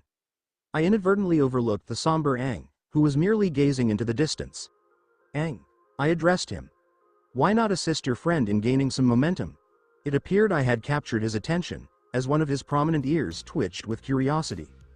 "We are currently operating at a high speed," he responded, and redirecting his focus to another matter was simpler than I anticipated. "What strategies do you employ to attain elevated running speeds?" I started to provide some insights. "I utilize airbending to assist myself," he responded promptly, displaying a confident smile, as though he had achieved recognition for providing the correct response. "Could you elaborate on the methods you employ for self-assistance?" I inquired, posing another guiding question. "Simply state that you minimize air resistance." This time, he appeared genuinely perplexed. "However, I am uncertain," he stated, shaking his head. I sensed the wind guiding my actions. From our discussion, I observed that there was a notable absence of theoretical content in their air nomad teachings. Their skills and abilities were developed through games and friendly competitions. While I firmly support the integration of theory and practice, I found their methods to be lacking in efficiency. Conversely, Aang's demonstrated mastery compelled me to adopt a more open-minded perspective. I could distinctly sense that Aang genuinely perceives the wind. I had to descend into a profound chasm in the spirit world to accomplish that. There are advantages and disadvantages to each approach. "Please hold on," he gestured with his hands. "If you are asserting that I am the sole survivor, then from where did you originate?" "Huh." It was only now becoming clear to him. Observing his face, now adorned with expressions of relief, I comprehended the reasons behind his earlier agitation.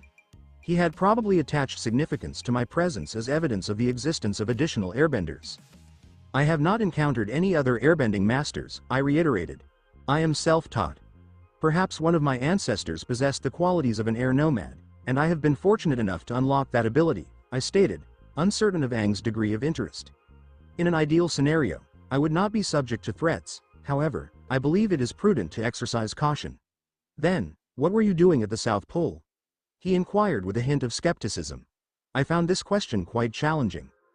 I observed the young boy with a shaved head from a fresh perspective. He possessed intelligence, yet it appeared he applied it selectively.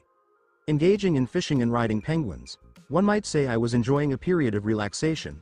I anticipated my response would meet his expectations. "I knew it," he exclaimed, striking his palm with a fist, prompting me to cover my face with my hand.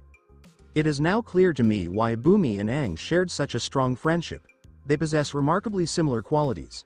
We subsequently shifted our discussion to the Avatar state. A century ago, Aang had not yet fully explored the potential offered by his connection with the Spirit of Light. He did not possess even the most fundamental information. For example, He was interested in the transformations that took place within him during that state. He recognized that he had significantly strengthened. When Appa and I encountered that storm, a warmth enveloped my body, and I felt invincible. He reflected on that day. At that moment, you established a connection with Rava. She enhanced all your bending and physical capabilities. Additionally, she conveys knowledge and experience in the elements, gathered from previous avatar incarnations, to her bearer, I explained. At that moment, Aang's stomach emitted a peculiar sound, reminiscent of another flying bison within him. I could only understand Appa's unusual gaze directed at Aang in one manner.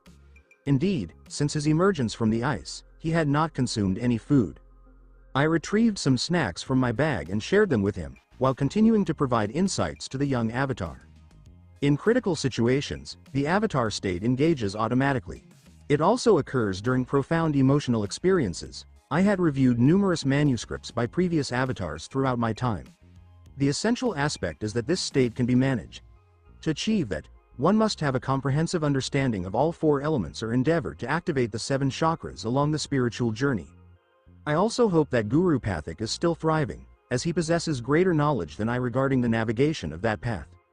I once made an effort to locate him, but it was unsuccessful. Exercise caution, as the avatar state can rapidly deplete your energy, resulting in a subsequent feeling of weakness.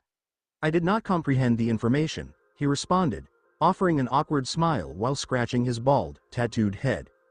That sounds intriguing. Eventually, we observed the spires of the Southern Air Temple. From a distance, the scene appeared pristine, as though the Fire Nation soldiers had never invaded this place. Aang's demeanor noticeably improved. He appeared unaffected by the lack of flying bison in the vicinity of the temple. To my knowledge, the clouds surrounding the temples seldom drifted peacefully, as young airbenders on their glider staffs swiftly dispersed them. Aang arrived on the bison platform and started to turn his head swiftly. If he had been more attentive, he would have observed his flying companion gazing around with a sense of sadness. He had already realized that his kind was not present.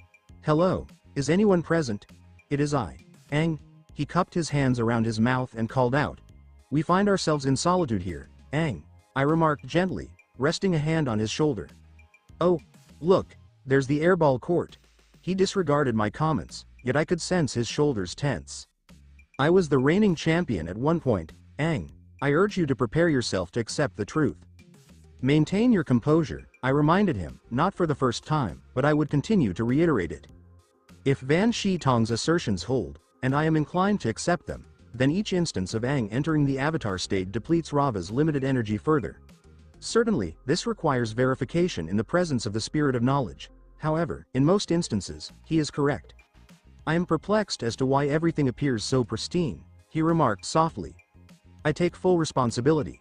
I simply wished to prevent the air temple from becoming overrun with weeds." The presence of armor and bones dispersed throughout the area detracted from the overall appeal of this otherwise picturesque location. It would have been prudent to tidy up after the meeting with the avatar. Shortly, we arrived at the entrance of the main tower, which functioned as the air temple sanctuary, containing statues of all the former avatars. In front of the building stood another intricately crafted statue, which closely resembled Monk Gyatso. "That is Monk Gyatso, my mentor," Aang stated with respect and affection, already immersed in his memories. "Very well, let us proceed to the sanctuary," he stated, his previous pretense of happiness dissipated. Upon entering, we were welcomed by a multitude of stone figures.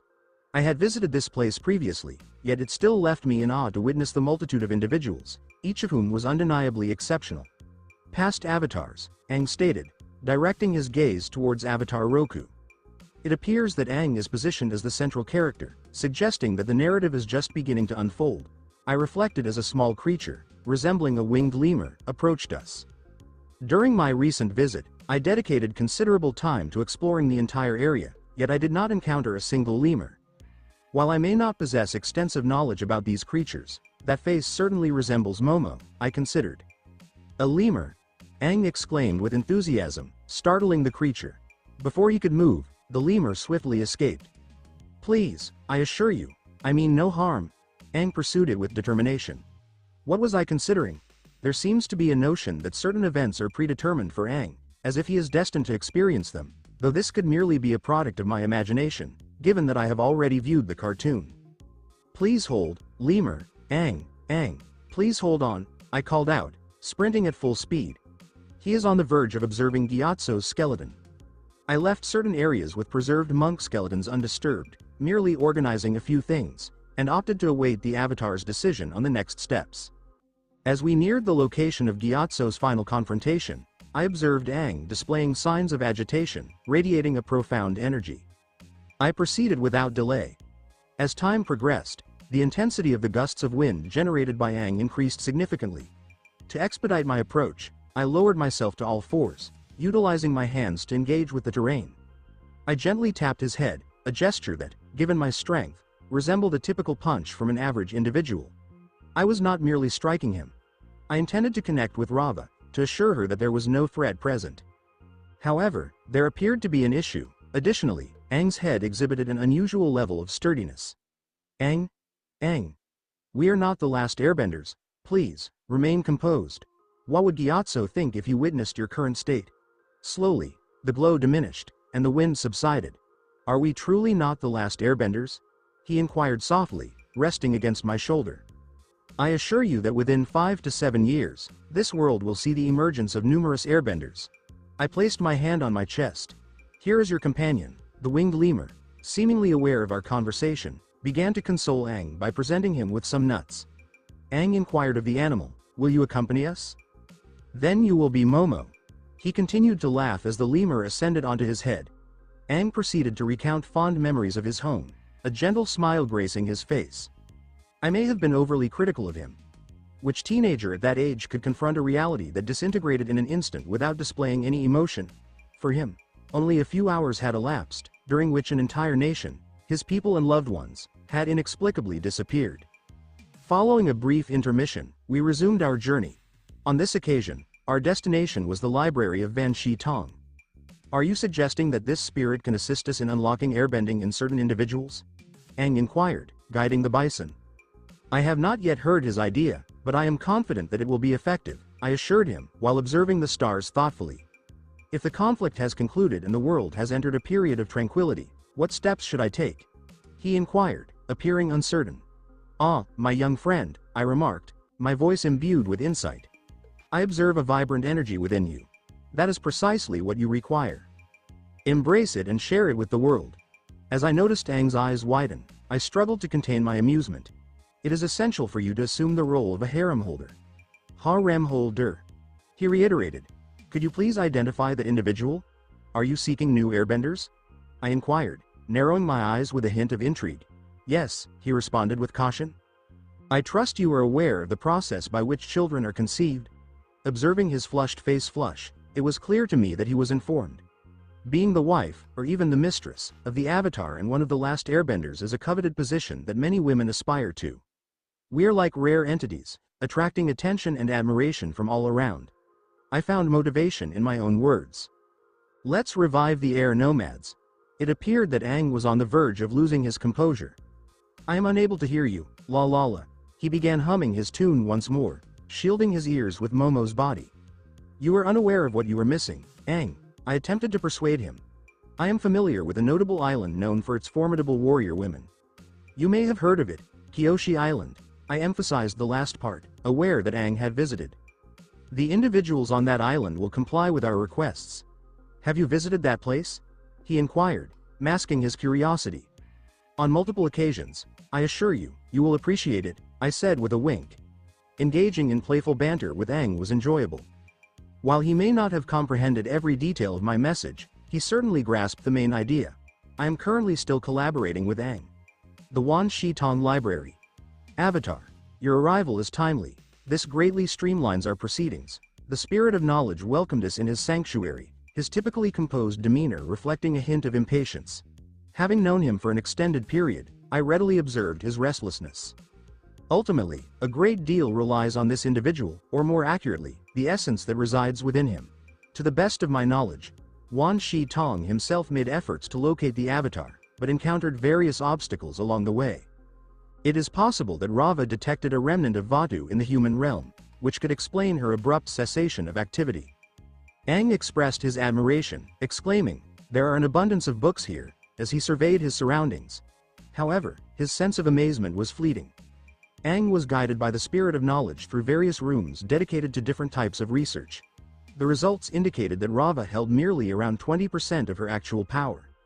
Wan Shi Tong had archived relevant information regarding both great spirits during their prime. Each new avatar reincarnation draws upon a small portion of the light spirit's strength. However, when one takes into account the numerous avatar statues, the energy expended becomes considerable. Additionally, the avatar state depletes Rava's energy. Considering this information, Rava should indeed be significantly weaker than her current state. This indicates that there may be an overlooked factor at play. I believe I have identified a method that may assist her in regaining her strength, the spirit of knowledge stated. It appears that I may have overlooked an important detail. In the coming days, Aang and I will rigorously evaluate Wan Shi Tong's theory. We identified conflicts or challenges that individuals were encountering. Ultimately, if Vatu derives strength from dark, negative emotions, chaos, and destruction, it follows that Rava would gain power through positive emotions and harmony. Aang was required to assist in resolving a dispute or issue. Alternatively, find a way to enable conflict resolution. Aang ultimately assisted a lost fire ferret cub in reuniting with its family. He successfully addressed a minor dispute between two neighboring villages. Annually, disputes arose regarding a communal pasture, and this occasion concluded on a significantly more positive note.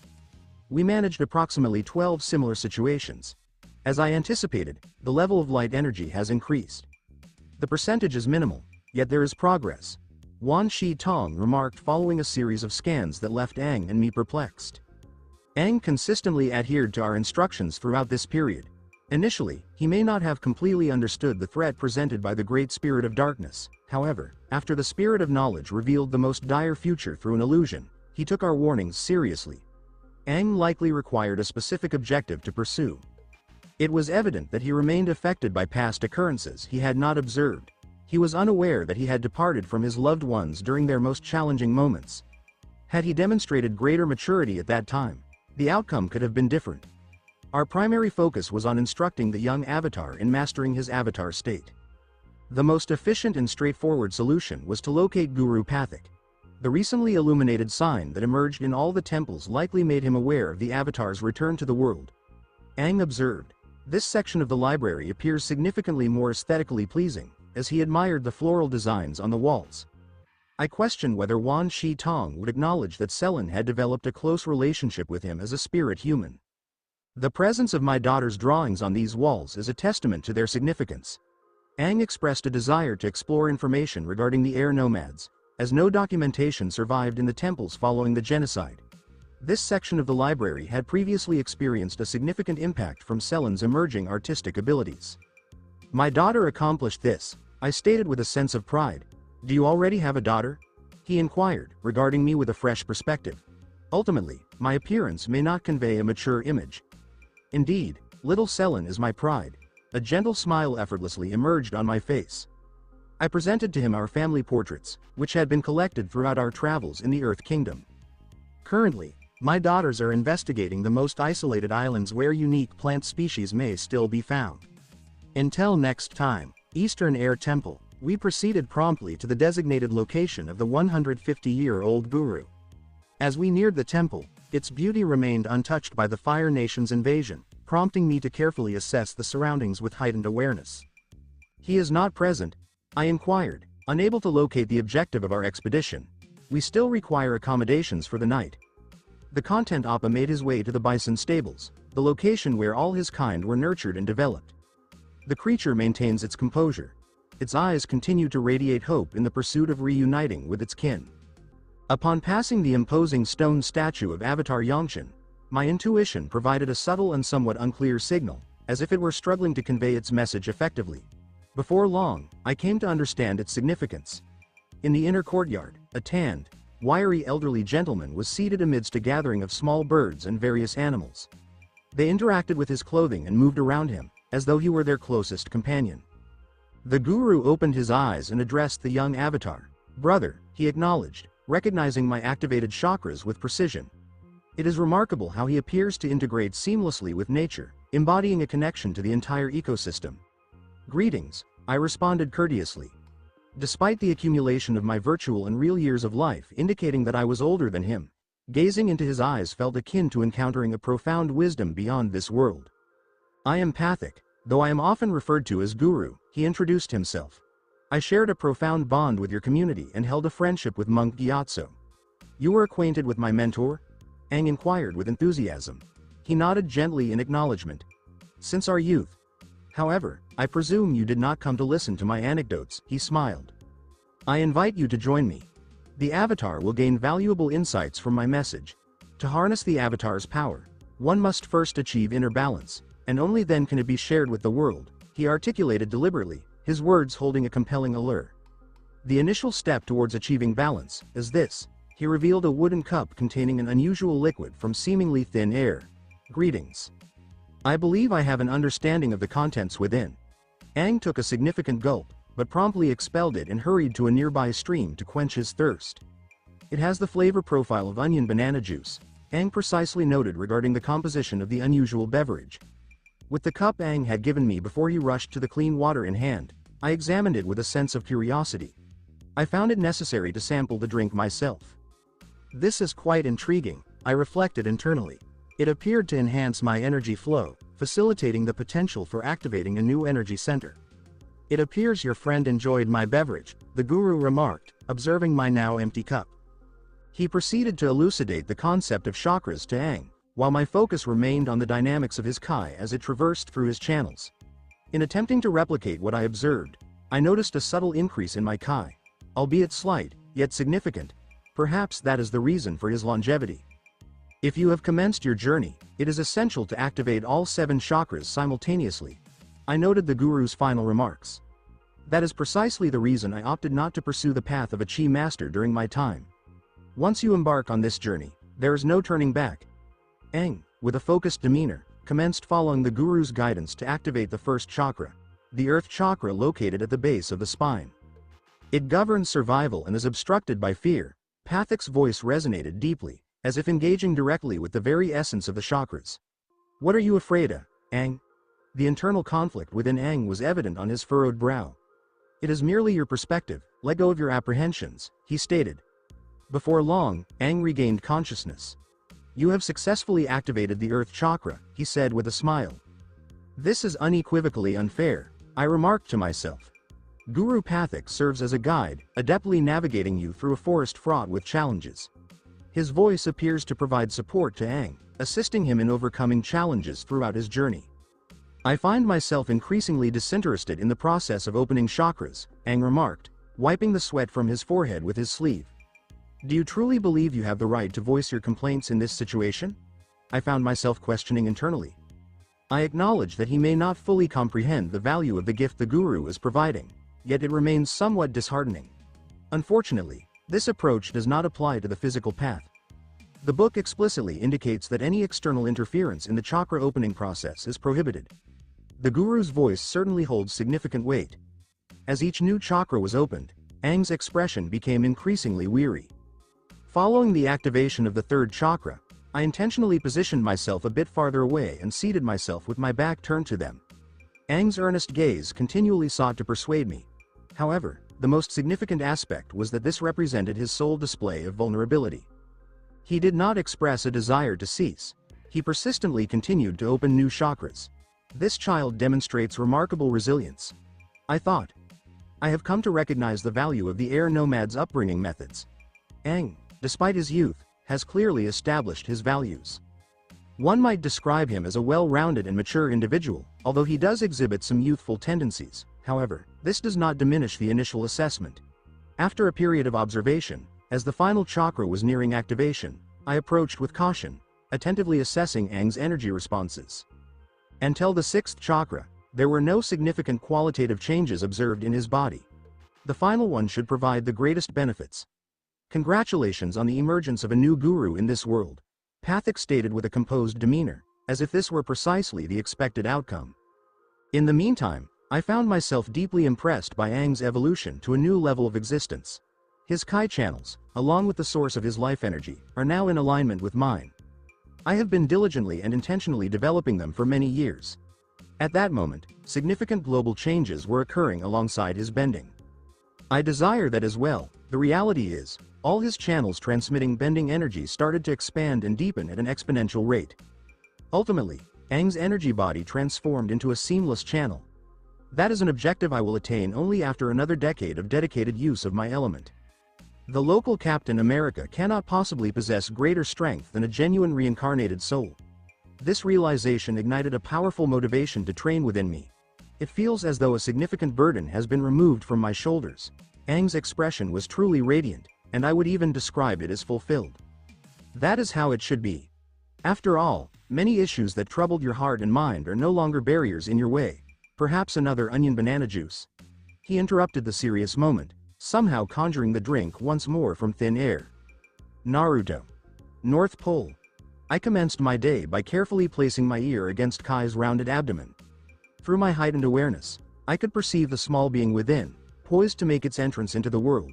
She has become increasingly appealing, I acknowledged quietly, observing Kai, who remained in slumber. What could be more exquisite than a cherished partner expecting your child? I could remain here for an extended period, but it is time to attend to my responsibilities, I murmured, rising from the bed with caution to avoid disturbing Kai. At this juncture, she needs to prioritize additional rest. Additionally, our child is significantly depleting her vitality and energy levels. I am pleased that our child is likely to possess talent, however, I have concerns about Kai experiencing any difficulties. Please report any details to me, I firmly instructed the group of guards stationed outside our chambers. The recollection of Ko's attack remained vivid, prompting me to enhance security measures for my loved ones, particularly for Kai, who was currently facing significant mobility challenges. The 5 guards responded in unison, yes. I selected each individual with great care, a boy and a girl, both remarkable healers whose abilities I have personally evaluated. Another young man, a proficient firebender trained by Jung, the 4th, a distinguished warrior who has consistently achieved top ranks in mid-level combat tournaments, and the last, an exceptional archer from Naruto, whose skills are already comparable to those of the original Yu Yang archers. Regardless of the extensive preparations made, a family member was consistently present with Kai. Even Sokka, who had long envisioned the restoration of the Southern Water Tribe, had temporarily set aside his plans due to his desire to remain by his mother's side. The expression on his face upon realizing he would soon have a younger sibling was truly invaluable. After several hours of focused work, when my physical stamina was depleted and my hand was signing documents autonomously, I finally paused to take a deep breath. My approach to collecting all documents for signing at the end of the week may not have been the most effective strategy. At approximately noon, following a family lunch, I proceeded to the training facilities. The weather was remarkably agreeable, absent snow or blizzards, it was simply a sunny day. Occasionally, I observed the elegant silhouettes of young women sunbathing in stylish swimsuits. The training facilities were already vibrant with practitioners of all ages. However, their training was subpar, as their focus was directed towards a playful boy adorned with an arrow on his head. Aang appeared exceptionally suited for this role, captivating the audience with his impressive airbending skills. I did not hold them accountable. Even the most senior residents had never encountered a living air nomad, much less the younger individuals. Upon noticing my presence, the children gathered around the avatar and gradually retreated. The chief was well aware that he preferred everyone here to focus solely on mastering the elements. Chief Naruto, may I demonstrate my new move? Aang inquired with enthusiasm, seemingly pleased to be free from Yeo's presence. I acknowledge that I may have overstepped with my harem jokes, which likely prompted him to seek an opportunity to leave and focus on studying a new element. Perhaps at a later date, I replied with a gentle smile, shaking my head. I was pleased to observe his positive demeanor. It signified that he had ultimately released his ties to the past. It is possible that the opening of his chakras contributed to the situation, but Yeo's playful teasing likely played a significant role as well. Please demonstrate the techniques you perfected yesterday instead. In the series, Aang appeared to acquire new elements swiftly. However, in this instance, his progress was even more accelerated. On the initial day, he successfully executed fundamental waterbending techniques, and merely a week later, he was able to seamlessly alter the state of water. Naruto, Katara interjected, gently pressing her lips to mine. With each moment, we moved closer to an authentic kiss. Balto has caused issues once more. It is evident that he responds solely to your guidance, she remarked. The scruffy dog has not exhibited any signs of calming down with age. Please take over for a moment. I will be brief. Certainly, she responded with ease. She was not unfamiliar with teaching, having previously served as a substitute for other educators. It was indeed the appropriate moment for her and Yui to assume the responsibility of mentoring their own students. However, they chose to concentrate on their individual training instead. At this moment, they were resolutely focused on achieving the highest position in the master's rankings. Upon exiting the training area, I observed Aang engaged in conversation with Katara. Initially, I had concerns that Kanon's rails might dominate the narrative. However, Aang perceived Katara as an ant figure. She appeared too mature for him. Her rigorous physical training and energy work had significantly enhanced her development, giving her the appearance of someone in their 20s. Next to Katara, Kai appeared to be her younger sister. Consistent location, consistent timing. Excerpt from Vatu. From Unalak's perspective, the shard of Vatu's dark energy appeared both triumphant and malevolent. Naive Rava, tying your fate to a human was your critical error. He could perceive the extent of her diminished strength. Her prospects for a significant confrontation with him were minimal. Well done, Unalak. It appears that I will soon have exhausted my teachings, his assigned master acknowledged, a hint of embarrassment evident. Even here, I find myself at a disadvantage. All the esteemed teachers have been claimed by the children of masters and advisors, Unalak reflected with irritation, nurturing the dark fragment within him. Vatu abruptly cut off the connection to the boy's emotions, feeling a sense of alarm. His decisive actions nearly revitalized the diminished Rava. All in due time. Soon, his true form would be liberated, and he would demonstrate to Rava the extent of her misconceptions. He had made a strategic choice in selecting this resentful boy. Unalak demonstrated a notable susceptibility to his influence. Even in the absence of Vatu, it is probable that he would have ultimately succumbed to darkness. His other vessels demonstrated similar compliance. Adolescents often oscillate between contrasting behaviors, rendering them susceptible to influence. In the next 5 to 10 years, his puppets will wield influence across all nations, directed by his subtle guidance. Eastern Air Temple. Following Aang's departure to the North Pole, I remained in the company of Guru Pathak. Although our methods for chakra opening varied, there was significant knowledge to gain from him. He primarily conveyed his insights and theories, providing me with ample material for reflection.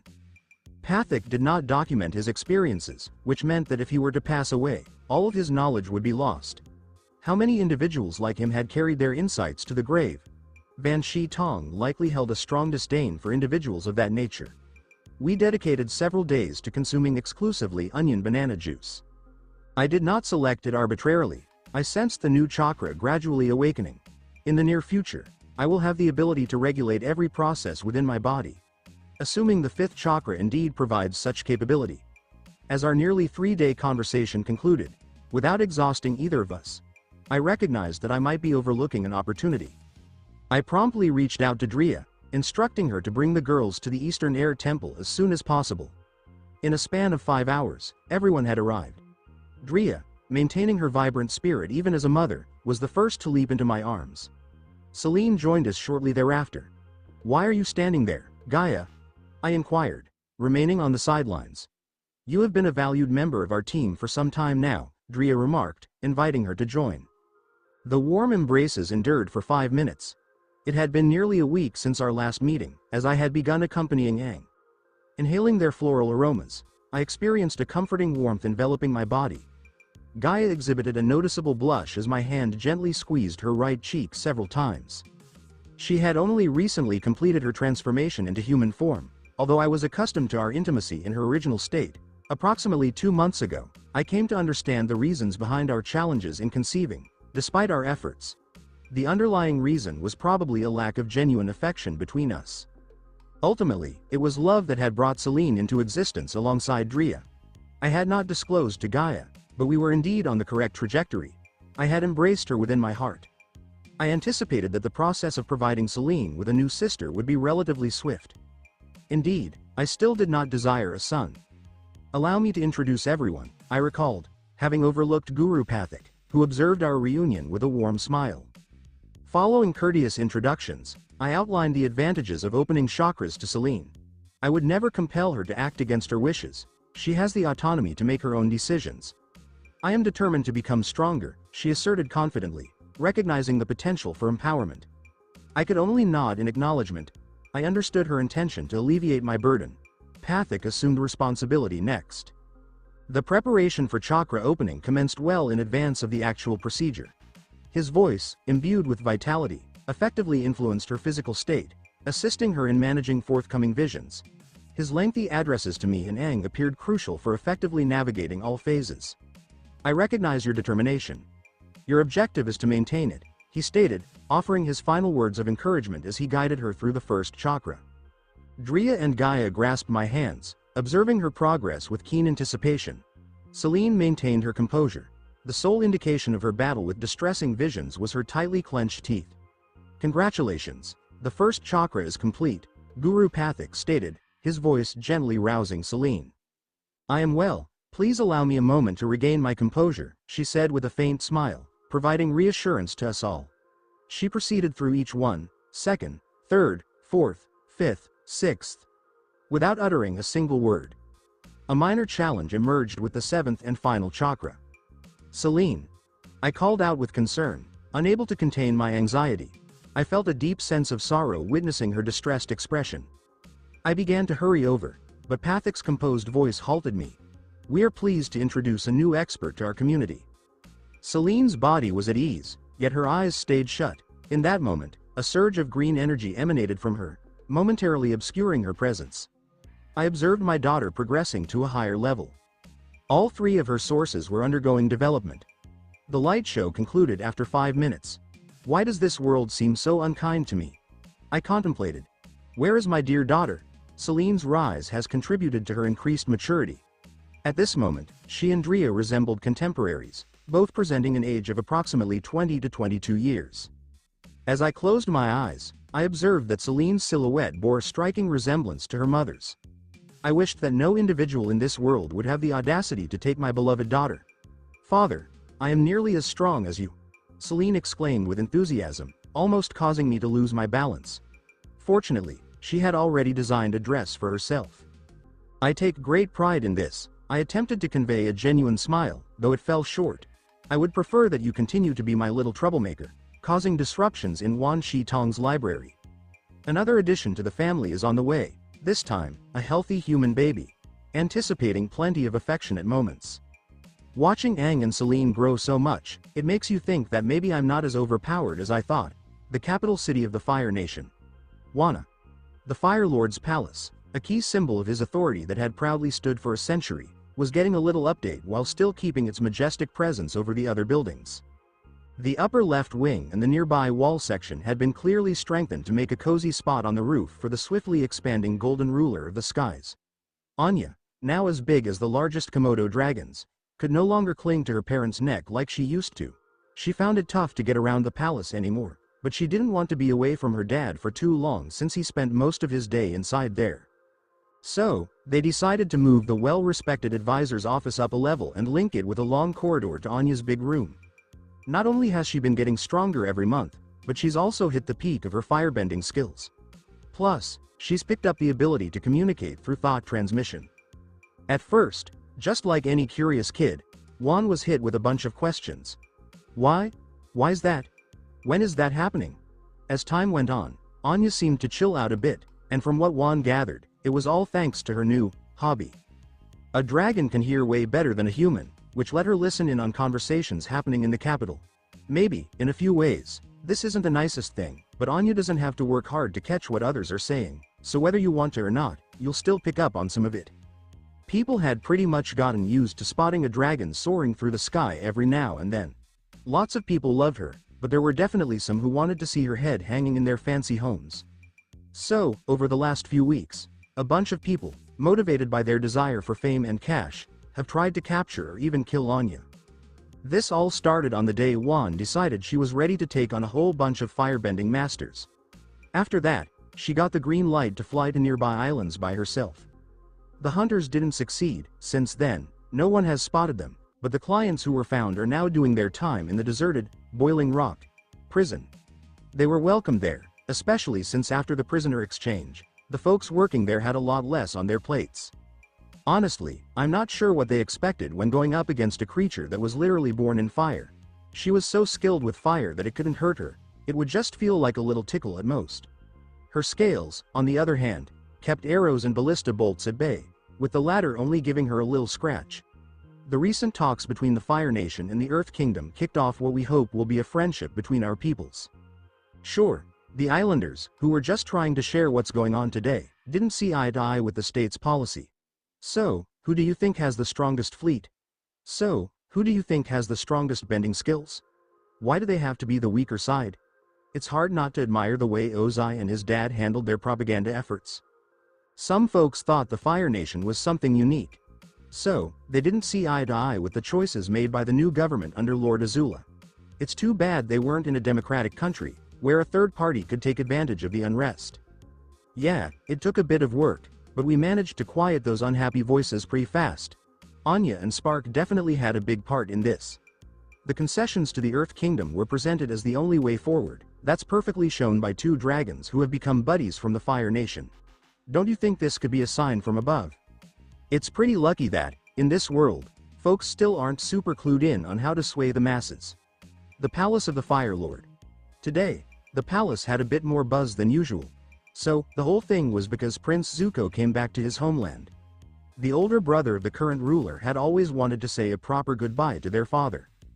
But, his relatives pushed him to delay his arrival date. This development happened mainly because of politics. Zuko isn't just some foolish kid. He's not exactly a master of political tricks and manipulations either. To avoid any potential drama from another heir being around, they figured it was best to focus on strengthening Azula's position first. So, it looks like Azula's coronation was a pretty big deal, and the former Fire Lord actually gave her the title of Lord himself. There are always people out there who crave more power, money, or whatever else they can get their hands on, and these types often don't hesitate to cause a bit of chaos. But honestly, neither Azula nor I needed that extra stress. It's evening, and there's a beautifully set table ready to celebrate Zuko's arrival. When can I finally see my grandchild? The cheerful Ursa, who hadn't seen her son in ages, started firing off a bunch of awkward questions at the couple. We haven't thought about it yet, Kori Morishita said, her face going bright red. The little looks shared between her and Zuko suggested that their relationship had moved along, so Ursa's question was more than just casual curiosity. Meanwhile, Juan started noticing some odd looks from Ursa. Unfortunately, he still hadn't figured out how to read women's minds, but he'd definitely love to. His extensive experience with women and girls came in handy, and if he got it right, Ursa was eager to have his child sooner rather than later. So, you're thinking about sticking around in Yu Dao? Azula swiftly shifted gears, bringing up a new topic. To her right was the same old Mai, looking as emotionless as ever, but Azula could tell her friend was definitely in a bad mood. Her face was pretty much like a mask, hardly changing, and you couldn't see her eyes because of her long bangs. Zuko said, nodding with his mouth full. I enjoy it there, and I've gotten pretty comfortable helping Kori's dad with his stuff, he said. Everyone thought that Kori's family couldn't have another child, and the mayor of Yu Dao was so devoted to his wife that he wouldn't consider having a child with anyone else. It looks like Zuko is pretty much a shoo-in for the next mayor. This will bring the former colonies, which are now thriving cities of the Fire Nation, even closer to the archipelago. Zuko's words had a definite sense of determination, reflecting how much he had grown up. Traveling around the world with his wise uncle had a positive impact on him. After the cozy family dinner, Juan made his way to his chambers, or should I say, his office. It turned into a bit of a routine for him to read something before hitting the hay. It might be a good idea to chat with Anya. She just got back from Ran and Shao, so she could have some cool stories to tell. Just as he was getting comfy to dive into his book, a soft knock on the door broke his concentration. Come on in, he said, even though he already knew it was Mai on the other side of the door. Mai, is everything okay? He asked, noticing she seemed down. He got what was bothering her, but they still had to kick off the conversation somehow. I just came to check on you, she said, her voice sounding a bit off, like she was somewhere else in her mind. She started to glide over to Juan, who was sitting in a chair, without making any eye contact. You know I'm here for you, right? Juan said, just as puzzled about what was going on. Please, Mai, don't do this. Azula is going to be mad. Mai quietly grumbled to herself as she kept making her way over to his desk. Juan, I've always liked you, she suddenly said, already a meter away from him. Right after she wrapped up her words, she elegantly jumped over him and landed perfectly in his lap. Mai? Juan said, looking confused, as he tried to brush off the wiggling sensation on his pants. "I want to give you my virginity," she whispered softly into his ear, wrapping her arms around his neck.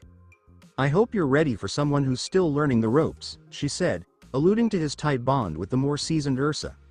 "I'm still waiting for an explanation," he said, a hint of irritation in his voice. "Is this about Zuko?" he asked, noticing her body tense up for a second. "Well, not directly," she said with a hint of hesitation, as she ran her delicate fingers through his soft hair. "I'm just looking for one night, and I'm not expecting anything beyond that. I've got Azula covered, so no need to stress," she said, finally meeting his gaze. The girl looked at Juan with a hopeful gaze, as if her whole life hinged on his agreement. "What do you think I should do?" Juan thought about how his body was definitely reacting to the girl sitting on him. Mai got the hint and started to rub against him, feeling the excitement between them. As he gazed into her eyes once more, catching that little spark of nervous excitement, he gently rested his hands on her slender waist, letting her know his answer.